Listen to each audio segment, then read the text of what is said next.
My wife had an affair with my stepfather to get the $1 million mansion. Little did she know, it's my mansion. I'm in such a huge mess that I feel extremely embarrassed to even admit my situation.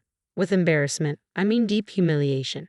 How else do I say that my wife of 7 years is cheating on me with my stepdad? Yes, my wife slept with my mother's husband. I'm a 38-year-old man, and I've been married for 7 years to Cyia, who is also 38. Our relationship has been pretty normal, with its share of ups and downs. The downs were mostly because my wife felt I was too attached to my mom. She used to call me a mama's boy. I'm not going to defend myself because my mom is no longer alive. She passed away 2 years ago. I'm glad I was able to love her the way she deserved. She raised me by herself and gave me everything she could, often beyond her means. My mom was a single parent until 10 years ago when she met Andrew. He was in his early 50s and divorced when he married my mom. I never understood what she saw in him after being single for so long. When my mom was alive, I visited her twice a week, but my conversations with Andrew never went beyond formal greetings and a smile. I just couldn't accept him as a father figure. But I never showed this to Mom. I was happy she had a companion in her last days. After she died, there was no reason for Andrew to be part of my life. I didn't even meet him after her funeral, even though he still lived in her house. Andrew became a concern for me when I saw him with my wife. His arms were wrapped around her in a way that didn't look friendly or like an older man comforting someone. Their body language and chemistry made me very uncomfortable, especially since neither I nor Cyia had been close to him. I saw them sitting in a roadside cafe when I was in my car. I had left work early that day to meet an old friend. The place where I saw them was far from both my house and office, and I usually don't go there. I went to meet my friend, but I was distracted the whole time. My friend kept asking if something was bothering me, but I just said it was work. How could I tell him what I had seen? When I went home, I confronted Cyia about seeing her with Andrew. She turned pale and was lost for words. Then she said, "Yeah, I met him for lunch." I asked her why. All of a sudden, she said she bumped into him, and he offered to have lunch together. She realized I had seen more than just a lunch meeting. She said, "Your stepdad was really upset about losing your mom." I was trying to console him. The poor old man is lonely and has no one to talk to, that's why he held my hands. While expressing his grief, I didn't tell her that I saw him holding her hands. I saw him wrapping his arms around her, and the way they were talking didn't look like he was sad or mourning my mom. They weren't laughing, but their body language was flirtatious. I didn't say anything, but I didn't buy her excuse. I decided to investigate the matter myself before confronting her again. Cyia is a nail artist at a beauty salon, so she works on weekends and has weekdays off. This was never a problem for us until recently. Cyia had been very occupied with work and we were having regular fights about it. She wasn't giving time to our relationship, and she argued that I was being me after my mom's death. She claimed that when I used to visit my mom twice a week, Cyia's absence didn't bother me as much, but she was wrong. I used to visit my mom on weekends, and on Cyia's off days, I always made sure to come home on time to spend time with her. Previously, she used to fight that I was a mama's boy, and now she was saying I was needy. With all this going on, seeing her with my stepdad added to my anger. A few weeks later, it was Thanksgiving. Just this past Thanksgiving. She insisted that we invite Andrew. I was surprised by her direct suggestion. She said Andrew was living alone and had no one, so as an extended family, we should invite him. I told her that she never invited him when my mom was alive, and she said that was because they had each other to celebrate with, and now that poor old man was alone. Ultimately, I gave in. I actually wanted to see how they behaved in front of me. I won't say they were normal because now that I know the truth, but they didn't do anything suspicious. I was silent for most of the time. I was never fond of him, and my suspicions about him made me resent his presence. I felt he also understood that I didn't like it. Overall, it was an awkward dinner with both of us eating silently and Cyia trying to break the silence with some stupid topic only to get a fake smile from both of us. Living with a heavy heart was getting very difficult, so I decided to make a plan. I thought of checking her phone, but it was locked, and I didn't want to ask for the password because it would alert her. So, I came up with another plan. I told Cyia that I would be going out of town for a couple of days for work. On the supposed day, I left home early and went to my office as usual. But before that, I had planted a GPS device in Cyia's car and was tracking it remotely. Just before the afternoon, she drove to Andrew's place. I went to catch her red-handed, But I was worried that if I showed up and they were just sitting, chatting, I would look foolish. So, I asked my friend Keith for help. I told him about my suspicions and asked him to visit Andrew's place. It was a safe plan. I told him to record them if he saw anything outrageous. The house lock was password protected, and I was just hoping Andrew hadn't changed the PIN. Keith was worried that Andrew might suspect him of sneaking into the house. I told Keith to just say the front door was open and he was there to check on Andrew. The main door didn't open directly into the living area. There was a small passage leading to the living room, so no one would suspect him of unlocking the door. After a lot of convincing, Keith agreed. He went inside but couldn't find them in the hallway. He then peeped inside the bedroom with his phone camera switched on, keeping the phone in his shirt pocket with the camera peeking out so they wouldn't suspect him. He saw the two of them without clothes, cuddling each other. He then quickly apologized and left the house before either of them realized what had happened. Andrew followed him outside, asking what he was doing there. Keith said he was just checking on him but would come back later. Keith then got in his car and drove off before any confrontation could happen with Andrew or Cyia.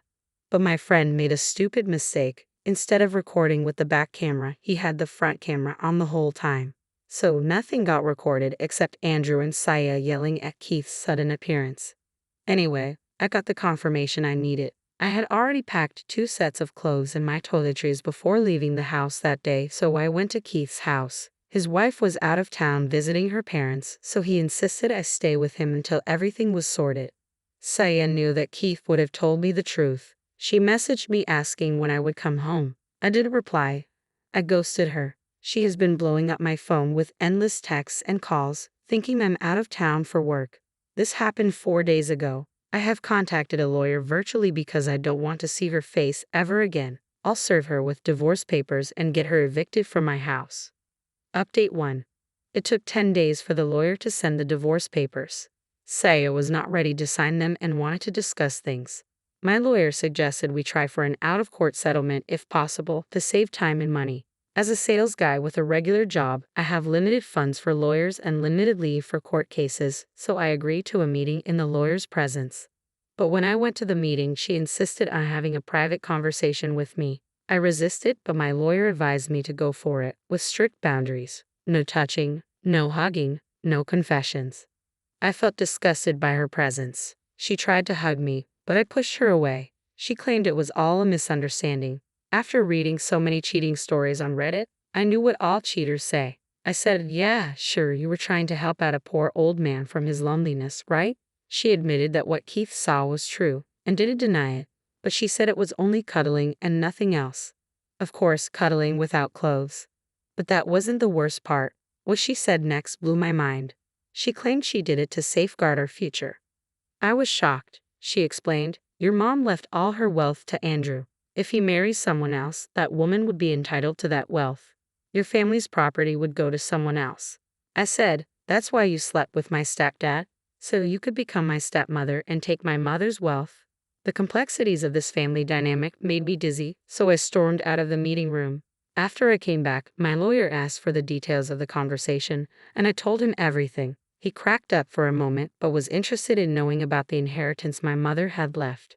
My mom had inherited a huge mansion from her uncle, way beyond my means. Interestingly, Cyia always had her eye on that mansion. After our marriage, she even insisted that we move into the mansion. I was happy that Cyia wanted to move in with my mother, but that wasn't the case. Cyia wanted my mom to move out of her mansion and live in our apartment so we could take over the mansion. I denied this. It was my mom's house, and she shouldn't have to leave. Cyia argued that as my mom's only son, the house would eventually come to me, so why not move in right away? This led to frequent fights between us. One day, I lied to her, saying that mom had willed the house to Andrew. You can see the price I had to pay for that lie. Cyia went after my stepdad to get the house. Cyia didn't know one more piece of information. After mom's death, I didn't transfer the ownership of the house to my name. I wanted Andrew to live there as long as he wanted. Transferring it would make it seem like he was living on my property, and I knew he wouldn't like that. Plus, the name transfer was expensive, and I was short on money at the time, so I left it as it was. In hindsight, I'm glad I didn't transfer it because Cyia would have been entitled to half the property during our divorce, or maybe she wouldn't have slept with Andrew. But who knows? A cheater is always a cheater. Yes, my mom had willed the house to me, but Cyia didn't know that. She tried to convince me to reconsider the divorce, saying she could lure Andrew into gifting her the house, and then the mansion would be ours.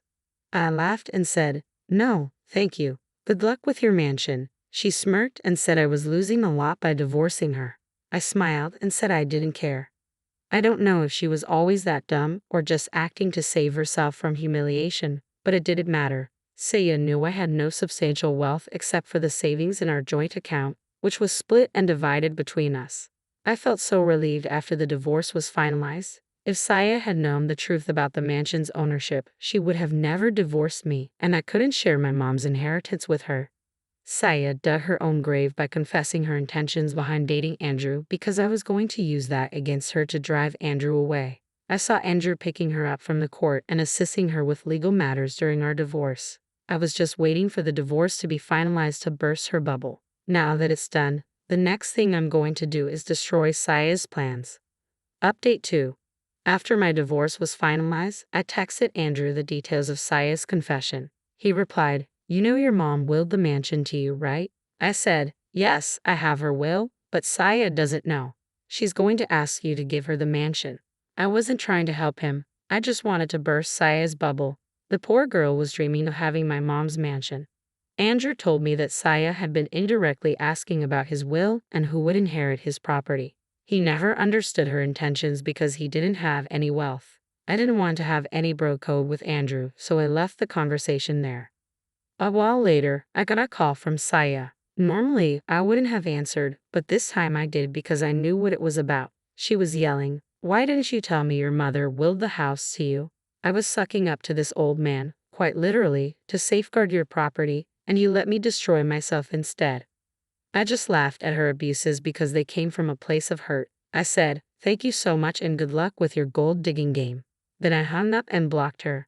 A few days later, she called me again, this time from an unknown number, probably borrowed from a friend or colleague. She told me that Andrew had broken up with her. He had found out she was with him just for the inheritance, and upon learning the truth, he dumped her, calling her a greedy whore. She was furious, claiming she was only trying to help him cope with his loneliness. Yet he turned against her. I couldn't understand why she was still trying to act innocent when her true intentions were already exposed. Sarcastically, I replied, "Yes, you've selflessly slept with everyone, only for their own good. You have no underlying intentions." She insisted she was with Andrew for my sake, to get the mansion for me, but now she claimed she was just trying to help him with his loneliness. I couldn't believe her audacity. Despite everything, she didn't give up. She tried every possible way to contact me, pleading and sometimes gaslighting me to get back together. She even showed up at my house, my office, and places I regularly visited. She cornered me at my gym, demanding to talk. It was a nightmare, but I ignored her like she was a stranger. Technically, she was a stranger to me now that our divorce was finalized. Update 3. I thought this saga was over, but my past resurfaced as soon as I changed the ownership of the mansion to my name. I don't understand her obsession with the house. Sure, it's $1 million mansion, but she needs to accept reality. 6 months after the divorce, I decided to transfer the mansion to my name. I had been delaying it due to lack of funds for the transfer. Once my expenses reduced post-divorce, I saved up the necessary amount in 4 to 5 months. Before applying for the transfer, I informed Andrew, who was no longer living in the house after I found out about his affair with Cyia. I didn't ask him to leave, but he responded by removing his remaining belongings and made me the admin of the house's locking system. It took a couple of months for the paperwork to be ready. Meanwhile, I had the house painted and the lawn and pool cleaned. I had no contact with Cyia, and Andrew had also broken up with her according to our last conversation. One day, during the cleaning process, the manager called to inform me that a woman claiming to be my wife was roaming around the house. They tried to stop her, but she insisted she was my wife. The way she was feeling the walls and interiors, they suspected she was a trespasser. I instructed them to kick her out, asserting that I had no wife. They complied and later confirmed that she was removed from the premises. No surprise, she showed up at my house, crying and wailing that I had abandoned her. She insisted she did no wrong and that her intentions were pure. I told her to seek therapy and suggested she check into a mental hospital instead of coming to my house. She wanted me to let her in and have a conversation, but I refused and closed the door in her face. I have also taken a restraining order against Cyia to prevent her from coming near the mansion. Although she hadn't been violent, I didn't trust her and needed to protect the new tenants from any potential trouble she might cause. So far, things have been smooth, and I hope I don't have to make any further updates on this situation. I want to close this chapter and move on with my life. Story 2. I hooked up with a random girl on Tinder who turned out to be my professor's wife. I'm a typical university student just trying to survive finals week. After a particularly stressful day of exams and studying for my ancient literature class, I decided to de-stress by casually scrolling through Tinder. It had been a while, and I needed a break. Little did I know this would lead to more stress than I could have imagined. I swiped right on a girl who was less than a mile away. She was 25, a bit older than me, but very attractive. She seemed interested, so I went with it. She invited me over to her apartment, mentioning she had to leave in 20 minutes, so we had to make it quick. We got straight to business, but a few minutes in, we heard the front door open. She told me to stop, so I did, and we listened as footsteps approached. I got really scared, expecting a situation similar to when my parents caught me with my ex, full of embarrassment, but it was far worse. My ancient literature professor, whom I despise and whose tests I had been frantically studying for, walked into the room. He froze when he saw us. His face turned red and he screamed, "Get the hell out of my house." He yelled so loudly, I think I lost some of my hearing. Anyway, I quickly put on my shorts and ran back to my dorm. Now, as I lay in bed, all I can think about is how my college professor saw me naked and having sex with his wife. He already didn't like me and is a tough grader, so I know I'm going to fail this final and destroy my GPA. I see him tomorrow at 11 o'clock a.m. Wish me luck, and I'll update you with what happens. Short update. I took the exam, but I still don't know what's going to happen. I'm going to censor personal info because this blew up more than I wanted, and I don't want it to turn into a school-wide scandal. I shuffled into class praying my life wasn't about to be ruined by this professor. Thankfully, the TA came into the room and said, "Due to a family emergency, Professor Name will not be proctoring today's exam. He will email you your graded exam by the end of Saturday."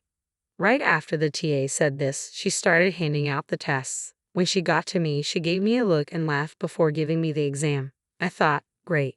Now, the administration probably knows. Anyway, I took the test and I think I did pretty well. As soon as I got out of the room, I checked my email out of habit, and Professor Name had emailed me. Below is the email without the names. Dear Name, please meet my wife, myself, and the Dean of Academic Affairs in room number in the building tomorrow at 1 o'clock p.m. There, we will discuss our situation and how to proceed. Thank you in advance for your understanding and cooperation. Best, Professor Name. I don't know what to think. First of all, I didn't do anything wrong. I have no idea why his wife is getting involved. There was verbal and written consent, and if needed, I can use the Tinder DM history to prove it. Also, his daughter has an IUD, so there's no way this will turn into a pregnancy. The main thing I'm worried about is how this will affect my relationship with my professors and the administration. I guess I'll update again tomorrow after the meeting. Update 1. You guys wanted an update, so here it is. Over the last couple of hours, I've gone from being terrified of possibly getting sued to possibly becoming a school legend. Unfortunately, a few of my friends found my Reddit posts, and because of the class name and my professor being absent, they know exactly what happened. Anyway, here's the update. Right after making the last post, I got an email saying that the meeting had been changed. Everyone involved was supposed to meet a little later in a soundproof room because they didn't want anyone else to hear or get involved. We met at around 2:30, and the professor and the Dean of Academic Affairs sat across from me. Like many of you predicted, his wife, the person who I now know was the daughter that I hooked up with, walked in with a ring this time. Luckily, she and the professor didn't try to make any claims like assault or malicious intent. Surprisingly, the meeting was pretty quiet and simple. 2 other professors would evaluate the class exams instead of Professor Name to ensure fairness. Under the student handbook, the professor, if they have an issue with a student, is required to submit all of my previous exam class materials to the administration for evaluation. Probably obvious, but the scheduling office will put me into another professor's class next semester. I know that the meeting went as well as it could, But my situation is far from perfect because my friends found the posts and have told a large portion of our friend group. Damn casual Tinder hookups.